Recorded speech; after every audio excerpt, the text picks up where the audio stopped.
మీరు అక్కడికి వెళ్ళి ఎలా మాట్లాడుతున్నాడంటే జగన్మోహన్ రెడ్డి పోలీసులు బట్టలు ఊడదీస్తారు.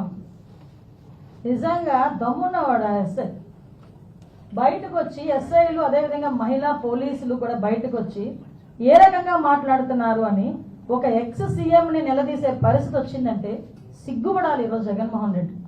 ఎందుకు ఇలా మాట్లాడేనా అని సిగ్గుపడాలి. నిజంగానే అనిపించింది.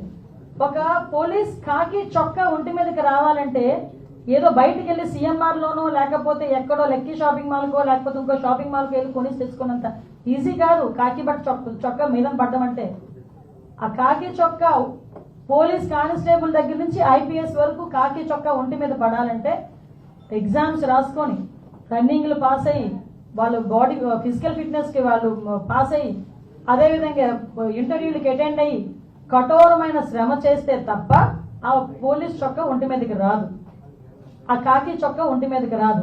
అటువంటి కాకి చొక్కా నేను ఓడదీస్తాను.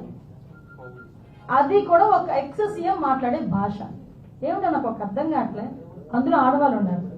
అనంతపురం ఎస్పీ ఒక లేడీ, అనంతపురం డిఐజీ ఒక లేడీ, అక్కడ చాలా మంది లేడీ పోలీస్ కానిస్టేబుల్స్ ఉన్నారు, లేడీ ఎస్ఐస్ ఉన్నారు.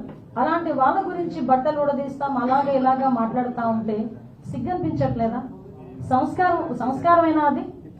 కనీసం ఒక సంస్కారంతో కూడిన మాట ఒక ఎక్స్ సీఎంగా మాట్లాడాలి అన్న ఇంగిత జ్ఞానం లేకుండా ఎక్కడికి వచ్చి మాట్లాడుతున్నాడు? ఇది ఒక విక్టిమ్ హౌస్ దగ్గరకు వచ్చి మాట్లాడే పరిస్థితి.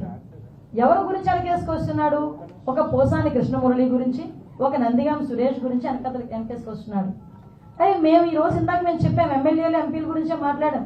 నిజంగా ఈ రోజు చెప్తే కార్యకర్తలు కానీ అదేవిధంగా ఇంచుమించుగా చూస్తే దగ్గర మామూలు సామాన్య ప్రజల మీద కానీ వాళ్ళు పెట్టిన కేసులు ఇవన్నీ కోకొల్లలు ఉన్నాయి. కొన్ని వేల